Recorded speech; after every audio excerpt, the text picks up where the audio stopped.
धारणाएं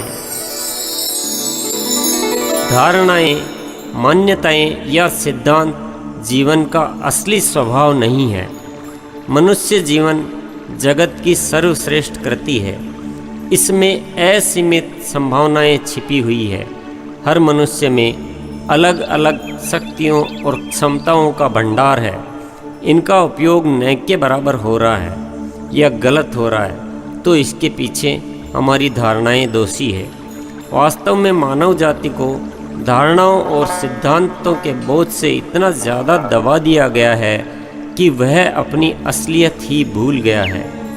कुछ भ्रांत धारणाएं इस कदर और विस्तृत रूप में फैली हुई हैं कि सबको वही जीवन का सत्य लगता है। धारणाओं के बंधन में बंध जाना ही भ्रांत अवस्था है। खास बात यह है कि धारणाओं के सही और गलत होने से मतलब नहीं, धारणाओं के वशीभूत होना ही गलत है। क्योंकि धारणाएं इंसान को विवेक शून्य बना देती है। इससे मनुष्य के भीतर जितनी विवेक शक्ति है वह निष्क्रिय हो जाती है, जिससे सारा विकास रुक जाता है। जो मनुष्य के पास सर्वश्रेष्ठ उपलब्धि है, जो कुछ सृजन कर सकती है, जो जीवन को श्रेष्ठता की ओर ले जा सकती है, जो हर इंसान को अपनी पहचान दिला सकती है, उसे धारणाओं से दबा देना जीवन की बहुत बड़ी भूल है। लोग अपने हिसाब से धारणाएं और सिद्धांत प्रतिपादित करते रहते हैं, जबकि सबसे बड़ा सत्य यह है कि इस दुनिया में कोई भी व्यक्ति, महापुरुष, गुरु या अन्य ऐसा नहीं है जो किसी और को संपूर्ण दिशा दे सके। हर जीवन का अलग अलग स्वभाव है, उसमें अलग अलग तरह के गुण हैं, अलग अलग शक्तियाँ व क्षमताएँ हैं। कोई भी एक बात सब पर लागू हो ही नहीं सकती। 10 व्यक्तियों के सिर में दर्द है तो सब पर एक दवा काम नहीं करेगी, लेकिन हम सबको एक दवा देकर ठीक करना चाहते हैं। आखिर धारणाएं बनती क्यों हैं? कोई इंसान जब अपने जीवन में कुछ बहुत अच्छा अनुभव हासिल करता है तो वह अपने तरीके से जीवन के असली आनंद को महसूस करता है। तब वह समझता है कि यही जीवन जीने का सही तरीका है। वह बहुत खुश होता है। वह उस आनंद को सब में बांटना चाहता है और उस तरीके को सिद्धांत बनाकर जन जन में फैलाने का प्रयास करता है। लोग भी उसकी बातों पर विश्वास करना उचित समझते हैं, लेकिन सवाल यह है कि कितने लोग उस आनंद को प्राप्त कर पाते हैं। भगवान कृष्ण ने गीता में अपने ज्ञान का वर्णन किया। दुनिया में असंख्य लोग उस साहित्य को मानते हैं, लेकिन सवाल यह है कि कितने लोग उपलब्ध हो पाए। दूसरों द्वारा दी गई धारणाओं में सबसे बड़ी भूल होती है कि हम उसका मतलब ही गलत निकाल लेते हैं। किसी की धारणा है कि मूर्ति के सामने बैठकर ध्यान करने से ध्यान अच्छा लगता है। उसके पीछे उसका लक्ष्य रहा होगा कि एक उद्देश्य मिल जाने से शायद इंसान का मन केंद्रित रहेगा, इधर उधर भटकेगा नहीं। इससे लोगों के विचारों में पवित्रता बनी रहेगी। वे वहाँ जाकर बुरा नहीं सोच पाएंगे। इससे वह स्थान ऊर्जावान बनेगा, मन को शांति महसूस होगी। देने वाले ने सब कुछ अच्छा समझकर एक धारणा दे दी कि मूर्ति के सामने बैठकर ध्यान करने से ध्यान अच्छा लगता है और जागरण जल्दी फलित होता है। उसके अनुयायियों ने इस बात को माना और रोज़ मंदिर जाना शुरू कर दिया और इस बात का प्रचार जोरों से शुरू हो गया कि मंदिर जाने से बहुत लाभ होता है, प्रतिदिन मंदिर जाना चाहिए। बात धीरे धीरे इतनी फैली कि भीड़ की भीड़ मंदिर जाने लग गई। भव्य से भव्य मंदिर बनने लगे। एक से बढ़कर एक मूर्तियां बनाई जाने लगी।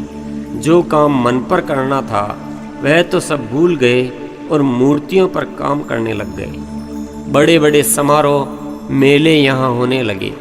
आपस में होड़ लग गई। जो जितना विशाल आयोजन करता है वह उतना ही बड़ा धर्मात्मा।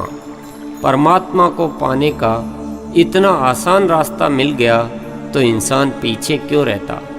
किसी समझदार ने देखा कि यह तो बड़ा गलत हो रहा है, लोगों में जागृति तो आ नहीं रही है, पता नहीं वे किन कर्म कांडों में पड़ गए हैं। ध्यान के लिए स्थान बनाया था, ध्यान तो अंश मात्र भी नहीं हो रहा है। ये सब मूर्ति की वजह से हो रहा है। शायद मूर्ति नहीं होती तो इतना उपद्रव नहीं होता। उसने लोगों को एक धारणा दे दी कि मूर्ति की पूजा नहीं करनी चाहिए। धारणा देने के पीछे एक ही मकसद रहा होगा कि लोग इन कर्म कांडों में नहीं पड़ें और स्वयं के चित्त को देख सकें, उनमें जागरण आ सके। अब इससे दो समुदाय बन गए, एक मूर्ति को मानने वाला और एक मूर्ति को नहीं मानने वाला। असली बात से हमारा ध्यान बहुत जल्दी हट जाता है और हम कहाँ से कहाँ पहुँच जाते हैं। ये सिर्फ इसलिए होता है क्योंकि हम दूसरों की धारणाओं को पकड़ लेते हैं। यदि ये बात खुद की उत्पत्ति होती तो मनुष्य कभी नहीं भटकता।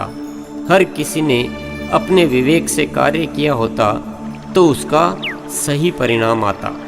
कुछ लोग ढेर सारे साहित्य का अध्ययन और अनेक व्याख्यानों का श्रवण करके अपने ज्ञान के भंडार को भर लेते हैं। वे समझते हैं मैं अब दुनिया को रास्ता दिखा सकता हूँ। वे इसका प्रयास भी करते हैं, लेकिन वे संपूर्ण रास्ता किसी को दिखाने में सफल नहीं हो पाते। महत्वपूर्ण बात यह है कि जीवन एक खोज है। हर जीवन को अपने बारे में स्वयं जानना होगा कि उसके लिए ही सही मार्ग क्या है। दूसरों पर निर्भरता को समाप्त करना होगा। इस डर से बाहर आना होगा कि बिना सहारे के आप अपनी जीवन यात्रा को सही रास्ते पर नहीं ले जा सकते। धारणाएं जीवन यात्रा पर लगा हुआ सबसे बड़ा बंधन है। इसे तोड़ने का साहस करो, तभी आपकी जीवन यात्रा आपके लिए बने उचित रास्ते पर चल पाएगी। अब तक जीवन भर मेहनत करने के पश्चात भी आपको कुछ हासिल होता दिखाई नहीं दिया हो तो ये छोटी सी बात समझने की हिम्मत जुटा लेना काम बन जाएगा। इस दुनिया में बहुत से ऐसे व्यक्ति हुए जिन्हें हम महापुरुष, भगवान, बुद्ध पुरुष, गुरु आदि नामों से पुकारते हैं। इनकी भी बड़ी संख्या है। क्या आपने देखा कि इनमें से किसी का भी समान मार्ग रहा हो, या हमको सबने समान मार्ग बताया हो, या कोई ऐसा हो जिसने हूबहू दूसरे की नकल की हो? सब में बहुत अंतर है। यहाँ तक कि कई बार तो वे एक दूसरे के विरोधी तक लगते हैं। लेकिन यह भी सत्य है कि सब उपलब्ध पुरुष हैं। इससे यह भी साबित हो जाता है कि उपलब्ध वही हो सकता है जो स्वयं अपने जीवन की खोज कर सकता है। हम उन्हीं लोगों को पूछते हैं जिन्होंने नई खोज की है, लेकिन हम स्वयं नई खोज करने का साहस नहीं जुटा पाते, क्योंकि हम ये मान लेते हैं कि वे तो विशेष पुरुष थे, उनको तो परमात्मा का विशेष आशीर्वाद प्राप्त था। हम तो बहुत ही सामान्य इंसान हैं, हम में वह सामर्थ्य कहाँ। यही एक बंधन हमने अपने ऊपर बांध रखा है। वे विशेष इसलिए थे क्योंकि उन्होंने यह बंधन अपने ऊपर नहीं बांध रखा था। जरा अपने को मुक्त करो तो पाओगे कि आपको भी सत्य दिखाई देता है। ये कोई ज़रूरी नहीं कि हर इंसान का बड़ा नाम हो, हर एक के इतने अनुयायी हों। यहाँ पर यह विषय नहीं है। विषय सिर्फ इतना है कि सत्य को दूसरों की आंखों से देखने का प्रयास बंद करो। सत्य को स्वयं की आंखों से देखो तो जो भी दिखाई देगा वह आपके लिए उपयोगी होगा। मात्र दूसरों के बताए रास्ते पर चलने से या दूसरों की नकल करने से उपलब्ध नहीं हुआ जा सकता, क्योंकि अब तक कोई नहीं हुआ। सबको अपना अपना रास्ता खोजना पड़ा, लेकिन हम सब नकल में विश्वास करते हैं। ये देखने की कोशिश नहीं करते कि सही क्या है और गलत क्या है। जिस बात को सभी लोग मान रहे हैं उसी को हम भी मानने लग जाते हैं, उसी में हम अपने आप को सुरक्षित समझते हैं।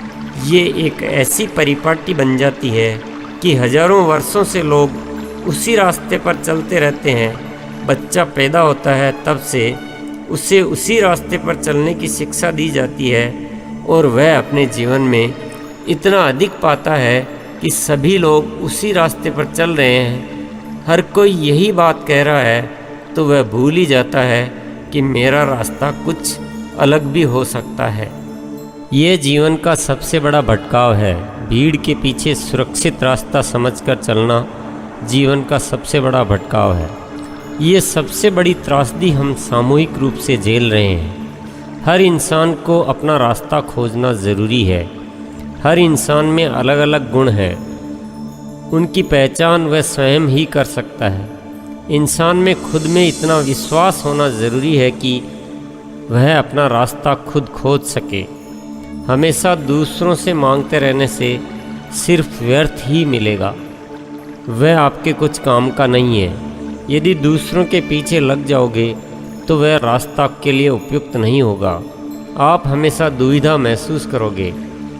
आपकी ऊर्जा किसी और तरफ ले जाना चाह रही है और आप किसी और तरफ जाना चाह रहे हैं, तो आपको बार बार ये महसूस होगा कि मैं कुछ गलत जा रहा हूँ, लेकिन भीड़ से बाहर निकलकर अलग चलने की हिम्मत भी आप नहीं जुटा पा रहे हो। ये स्थिति इंसान को बड़ा कमज़ोर बना देती है।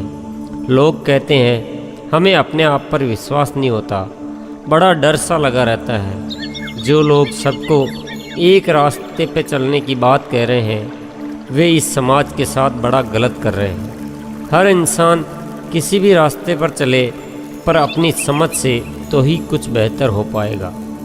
किसी के अस्तित्व को मिटाने का किसी को कोई अधिकार नहीं है। हम मनुष्य हैं, जानवर नहीं हैं। इस बात को कभी भूलना नहीं चाहिए। मनुष्य को जानवर की भांति नकल करना सिखा देने से बढ़कर गलत और कोई नहीं हो सकता। आप यकीन करो, खुद के द्वारा खोजा गया मार्ग यदि थोड़ा गलत भी है तो भी उस मार्ग से ज़्यादा विकास करेगा जो दूसरों द्वारा दिया गया कितना भी बेहतर मार्ग हो।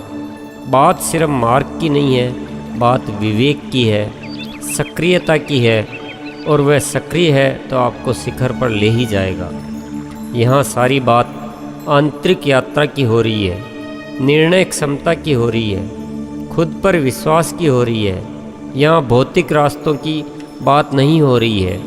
दिल्ली जाना है, सब दिल्ली की ट्रेन में बैठे और आप अलग करने के लिए मुंबई की ट्रेन में बैठ जाओ, यहाँ उन रास्तों की बात नहीं हो रही है। जीवन के बाहरी नियम है, वहाँ पर किसी से सीखना, नकल करना ठीक है, पर जब बात कुछ अध्यात्म की हो, कुछ सृजन की हो, कुछ मनोविज्ञान की हो, कुछ अनुसंधान की हो, कुछ दर्शन की हो, तो भीड़ से अलग करने का साहस होना चाहिए। आपका किरदार मुख्य है। यदि हम अपने जीवन में दूसरों को ज़्यादा महत्व देते आए हैं तो आज से अपने किरदार को मुख्य बनाओ। हर बात में स्वयं की खोज जारी रखो। किसी भी मंजिल पर जाने का रास्ता स्वयं खोजना होगा। ये बात जीवन के हर क्षेत्र में लागू होगी, चाहे वह अध्यात्म की बात हो, धंधे की बात हो, गृहस्थी की बात हो, समाज की बात हो, शिक्षा की बात हो या स्वास्थ्य की बात हो। एक सवाल मन में आ सकता है कि क्या दूसरों को सुनना छोड़ दें? यह भी स्वयं को निर्धारित करना होगा कि आपको कितनी और कौन सी खुराक चाहिए। क्या सुनने, पढ़ने या जानने से आपको कितना फ़ायदा होता है? किस तरीके से आपको फ़ायदा होता है? आपको चुटकुले सुनने से लाभ होता है या संगीत से, प्रवचन से, कहानियों से? किसको सुनने से आपको फ़ायदा होता है? कहाँ जाने से आपको फ़ायदा होता है? हर बात का निर्णय आपको स्वयं को करना होगा, लेकिन सब कुछ करने के बाद मुख्य भूमिका आपकी है। आपको यह ठीक लगता है कि कहीं जाने की ज़रूरत नहीं है, मैं अपने अनुभव के आधार पर सत्य का ज्ञान कर सकता हूँ, अपने जीवन की बेहतर राह निर्धारित कर सकता हूँ। सब कुछ आपको अपने विवेक से निर्धारित करना है। इस विषय में दूसरों द्वारा बताया हुआ रास्ता कुछ भी सहयोग नहीं कर सकता है। इस तरह जैसे ही आप स्वयं का महत्व जान जाओगे, आपके जीवन में नवीन सूरज का उदय हो जाएगा। क्या सबको दूसरों को रास्ता बताना छोड़ देना चाहिए? ये मनुष्य का स्वभाव होता है कि जब वह जीवन का वास्तविक आनंद महसूस करता है तो वह दूसरों को बांटना चाहता है। यदि हम अपनी आंखें खुली रखें, अपने विवेक को जागृत रखें, बिना सोचे समझे किसी भी बात पर विश्वास करना छोड़ दें, तो दूसरों द्वारा बताया गया रास्ता निश्चित रूप से सहायक सिद्ध हो सकता है। इन सब का एक महत्व है, इसे बहुत अधिक महत्वपूर्ण बनाया जा सकता है यदि इसे काम में लेना ठीक से आ गया तो। जो भी दूसरों से मिलता है वह ज्ञान भी बहुत काम का हो सकता है, पर इसका निर्णय स्वयं को करना है कि वह किस प्रकार से, कितनी मात्रा में और किस समय मुझे काम में लेना है। दूसरों द्वारा दिया हुआ वही ज्ञान हमारे काम का है जो हमें जगाता है, जो हमारे विचारों में हलचल पैदा करता है, जो जीवन के लिए मार्ग खोजने में स्वयं की भूमिका के बारे में चेतना देता है, जो मार्ग हमारे विवेक पर ताला लगाकर सिद्धांतों की लकीरों पर चलने पर जोर देता है, जो हमारे मन में भय पैदा करता है, वह ज्ञान नहीं भ्रम है। और हम जीवन भर ऐसा भ्रम इकट्ठा करते जा रहे हैं। हमने अपने मस्तिष्क में भ्रमों का इतना भंडार भर लिया है कि उसे खाली करना ही मुश्किल हो गया है। जो बिल्कुल नहीं चाहिए उसको इतना ज़्यादा एकत्रित कर लिया है कि हमारी पूरी चेतना ही विलुप्त हो गई है। हमने अपनी चेतना को चैन की नींद सुलाकर शारीरिक क्रियाओं को बहुत अधिक महत्व दे दिया है। राम राम रटते रहो तर जाओगे, पैदल यात्रा करो तर जाओगे, भूखे रहो तर जाओगे, लौट लौट कर परिक्रमा करो तर जाओगे, पूजा पाठ कर्म कांड और न जाने क्या क्या, ये सब करके कोई ये समझ लेता है कि मैंने बहुत धर्म कर लिया है, मैं बहुत आध्यात्मिक हूँ, तो यह एक भ्रांति है। अध्यात्म का संबंध शारीरिक क्रियाओं से हो ही नहीं सकता। अध्यात्म पूर्ण रूप से चेतना से जुड़ा हुआ है, भावों से जुड़ा हुआ है, मन की शुद्धता से जुड़ा हुआ है। यदि किसी क्रिया को करने से चेतना जागृत होती है तो वह सहायक हो सकती है, लेकिन किसी क्रिया को करने से चेतना विलुप्त होती है या हमारे मन में असरहीन होती है, किसी प्रकार की भ्रांति फैलती है, तो ऐसी क्रिया को करना निश्चित रूप से नुकसानदायक है। राम बड़ा ही पवित्र शब्द है। ये एक प्रतीकात्मक शब्द है। अलग अलग संप्रदायों में ऐसे दूसरे शब्द काम में लिए जाते हैं जो प्रतीकात्मक है, और उन सब का एक ही तात्पर्य है मन की पवित्र भाव दशा। लेकिन हमने शब्द को पकड़ लिया और भाव दशा को भूल गए, पूरे धर्म को खोखला बना दिया और राम के नाम पर लड़ना, अलगाव पैदा करना शुरू कर दिया। आज किसी को भी लड़वाना हो, बड़े से बड़ा दंगा पैदा करवाना हो, दीवारें खिंचवानी हो, तो सबसे बढ़िया तरीका काम में लिया जाता है राम का नाम। क्या यही हमारा राम है? ये सब इसलिए हो रहा है क्योंकि हमारी आस्था शब्दों में है, क्रियाओं में है, भाव दशा में नहीं। हम राम राम बोल रहे हैं, लेकिन हम में तो राम का अंश भी नज़र नहीं आ रहा। आज जितने भी अराजकतावादी तैयार किए जाते हैं वे सिर्फ धर्म के नाम पर तैयार किए जाते हैं। जितने भी युद्ध लड़े जा रहे हैं धर्म के नाम पर, आज पूरी की पूरी इंसानियत को खतरा हो गया है। आज इंसान को डर डर कर जीना पड़ रहा है, और सबसे बड़ा डर है उसे इंसान से ही। क्या हमें ये समझ में नहीं आता कि हम धर्म कर रहे हैं या अधर्म? क्या जो इंसान को इंसान से अलग करवाता है वह धर्म हो सकता है? क्यों किसी की बातों में आकर हम गुमराह हो जाते हैं? क्या हमें ऐसी क्रियाओं को छोड़ नहीं देना चाहिए? क्या अधर्म का पैमाना इतना काफ़ी नहीं है कि जो इंसानों के बीच अंतर सिखाता है वह अधर्म है, जो डराता है वह अधर्म है? क्यों हम इन बिंदुओं पर सोचते नहीं हैं? क्यों हम इतने भयभीत हो गए हैं कि गलत बात का अनुसरण भी चुपचाप करते रहते हैं? क्योंकि हमारा राम मर गया है। हमने अपना विवेक गिरवी रख दिया है। हम में हिम्मत नहीं है अपना रास्ता तय करने की। हमें पूर्ण रूप से नए तरीके से सोचना होगा, अपने किरदार को जागृत करना होगा, अपनी भूमिका तय करनी होगी, अपने जीवन की बागडोर दूसरों के हाथों में मत दो, नहीं तो वे तुम्हारी नैया को मझधार में ले जाकर डुबो देंगे। अपने अस्तित्व की पहचान करो, अपनी सत्ता को देखो। जीवन भर दूसरों की सुन सुनकर अपने अंतर में हमने इतनी खिचड़ी भर ली है कि पता ही नहीं चल रहा सत्य क्या है। बहुत समय बर्बाद कर दिया, बहुत मशक्क़त कर ली, सब कुछ करके भी हाथ क्या आया। अब एक बार हिम्मत कर लो, इस सारे मलबे को उठाकर बाहर फेंक दो। डरो मत, क्या खतरा है। ईमानदारी से सोच कर देखो, यदि कुछ मूल्यवान नज़र नहीं आता तो फिर उसका मोह छोड़ दो। कुछ बचा कर रखने का प्रयास मत करना, क्योंकि चादर एक ढको या 100 वह ढका हुआ ही रहेगा। जब एक भी चादर नहीं रहेगी तो वह खुलकर बाहर आएगा। जैसे ही आप बाहर से आए हुए भ्रमों को उठाकर बाहर फेंकोगे, आपके भीतर का राम आपको भीतर की रोशनी से जगमग कर देगा। आप निर्भर हो जाएंगे, आप निडर हो जाएंगे, आप सत्य की पहचान कर पाएंगे और आप ये जान पाएंगे कि जो राम इतना समीप है, इतना सुलभ है, इतना सरल है, उसके लिए हम यूं ही जीवन भर भटकते रहे। एक राजा था, उसके शयन कक्ष में कमल के फूल का कुंड था। रानी को उसके पानी में से गंध आने लगी। तुरंत हुक्म हुआ कि यहाँ खुशबू की व्यवस्था की जाए। किसी की हिम्मत नहीं हुई ये कहने की कि इसे यहाँ से हटा दिया जाए। वहाँ पर कुछ खुशबूदार पौधे लगाने की व्यवस्था की गई, फिर भी रानी संतुष्ट नहीं हुई। वहाँ पर इत्र छिड़का गया, सिलसिला चलता रहा और पौधे आते रहे, तरह तरह की खुशबू का छिड़काव होता रहा। इतनी तरह की खुशबू कि मिलकर दुर्गंध का आभास देने लगी। कमरा इतना भर गया कि ठीक से चलने की भी जगह नहीं रही, पर किसी में यह कहने की हिम्मत नहीं हुई कि यह सब यहाँ से हटा दिया जाए तो बेहतर होगा। आखिर राजा का कमरा था, कौन कहने का साहस करे। एक दिन राजा को ये बात सूझी कि तुरंत ये सारे पौधे हटाए जाए और कमल का कुंड भी यहाँ से हटा दिया जाए।